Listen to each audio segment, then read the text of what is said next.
secret you keep, the one even you don't understand. This volume holds its true name. Welcome to Libcurio, Library of Curiosity. Shush, please keep silent. And now the next chapter begins.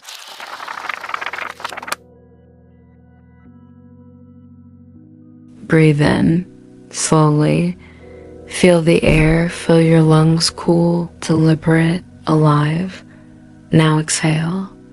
Again, one more time. This breath, this moment, is the only thing that is undeniably yours. There is something you need to understand, something urgent, something revolutionary. Right now, as you listen to these words, you are standing in the middle of an invisible battlefield. The war, it is not fought with bullets or bombs, but with something far more insidious. Attention, your time, your very soul. Every notification, every advertisement, every expectation whispered into your ear since childhood, they are all soldiers in this war. And the most terrifying part, you may have already surrendered without ever realizing you were under siege. Let me show you how. Chapter 1. The Wisdom of the Barrel Diogenes and the Sunlight. 2,400 years ago, in the bustling markets of Athens, a man wandered barefoot through the crowded streets. His name was Diogenes. He owned nothing, no money, no property, not even a home. He lived in a barrel. One day, Alexander the Great, the conqueror of nations, the most powerful man in the world, heard of this strange philosopher and came to meet him. Standing before Diogenes, Alexander cast a shadow over the man lying in the sun. "Ask me for anything," Alexander said, "and it shall be yours." Diogenes, squinting up at him, replied, "Step aside. You're blocking my sunlight." This story isn't just an ancient anecdote. It's a mirror, a challenge, a question hurled across centuries to you.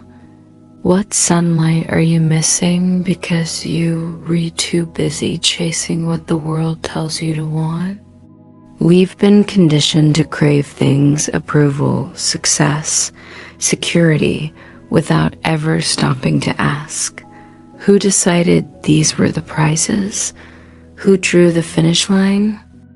And what have you sacrificed in the race to reach it? Chapter 2. The Invisible Prison. Foucault's Disciplinary Society. The French philosopher Michel Foucault called it the Disciplinary Society. It sounds academic, but the truth is chillingly simple. We no longer need prison guards. We've learned to police ourselves. Think about it. You wake up at a certain time. You dress a certain way. You speak, act, even think within invisible boundaries. Not because anyone forces you, but because stepping outside them feels wrong, unnatural, dangerous. But here's the secret. Those boundaries are imaginary. They are constructs, rules written in sand by kings, corporations, and cultures long dead. Yet we treat them like stone. Chapter 3. The Ocean in a Drop. Rumi's Revelation. In 12th century Persia, the poet Rumi wrote, "You are not a drop in the ocean. You are the entire ocean in a drop." Yet most of us live as if we were less than drops, as if we were barely ripples, soon to vanish without a trace. We chase promotions, likes, relationships, thinking they'll make us whole. But the truth is stranger. You were never broken to begin with. The German philosopher Martin Heidegger spoke of Das Man, the they self. It's the version of you that exists only in relation to others' expectations. They think I should be married by now. They say I need a better job. But who are they? And when did their voices become louder than your own? Chapter 4. The Stanford Prison Experiment Rules We Wear. In 1971, psychologist Philip Zimbardo conducted the infamous Stanford Prison Experiment. Students were divided into prisoners and guards in a mock prison. Within days, the guards became cruel. The prisoners broke down. The experiment had to be stopped. Why? Because when we're given roles, we become them, even when those roles destroy us. Now ask yourself, what roles have you accepted without question? The dutiful child, the reliable employee, the always available friend, and at what cost? Chapter 5. The Bhagavad Gita work without chains. The ancient Hindu text, the Bhagavad Gita, tells of Arjuna, a warrior prince who freezes on the battlefield. He sees friends and family on both sides and refuses to fight. His charioteer, the god Krishna, tells him, "You have the right to work, but never to the fruit of work." In other words, do what you must, but don't chain your soul to the outcome. This is the paradox of modern life. We're told to follow our passion, but only if it's profitable. To be ourselves, but only if we're likable. To think outside the box, but only if we check all the right boxes first. Chapter 6. Words as Prisons, Wittgenstein's Warning. The philosopher Ludwig Wittgenstein once said, "The limits of my language mean the limits of my world." Think about that. The words you use shape what you can even imagine. If your vocabulary is full of should and must and cantat, how will you ever see beyond them? Here's an experiment. For the next 24 hours, replace I have to with I choose to. I have to go to work becomes I choose to go to work. Feel the difference? That tiny shift is the first crack in your invisible prison.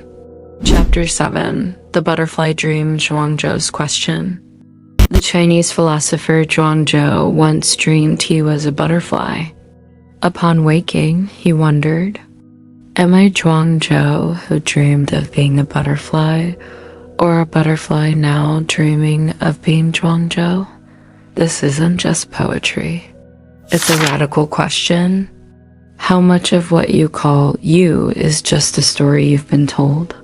Every decision you've ever made, what to study, where to work, who to love, was based on incomplete, often manipulated information. The advertisements you've seen, the lessons you've learned, the fears you've inherited, none of these are neutral. They shape you in ways you can't even perceive. Chapter 8. The Cave of Shadows, Al-Ghazali's Warning. The Islamic scholar Al-Ghazali wrote of a man raised in a cave, seeing only shadows on the wall. One day, he escapes and sees the real world. When he returns to tell the others, they laugh. They prefer their familiar shadows to his impossible truth. What shadows are you mistaking for reality? Chapter 9. The Tissue Paper Chain Sartre's Condemnation. Jean-Paul Sartre put it bluntly, man is condemned to be free. Condemned. Not gifted. Not blessed. Condemned. Because freedom means responsibility. The realization that no one is coming to save you. That your life is yours alone to shape. This is the silent rebellion. Not protests or petitions, but the quiet act of waking up, of noticing the bars, of realizing you've always held the key.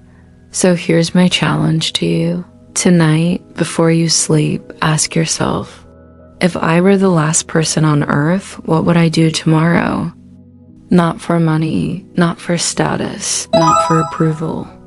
Just for the sheer joy of being alive. Your answer, that flicker in your chest, is your compass. Follow it. Because the prison door isn't locked. It never was. You've just been taught not to notice it's open. Now walk through. And until next time, stay curious, stay questioning, and never stop exploring the unknown.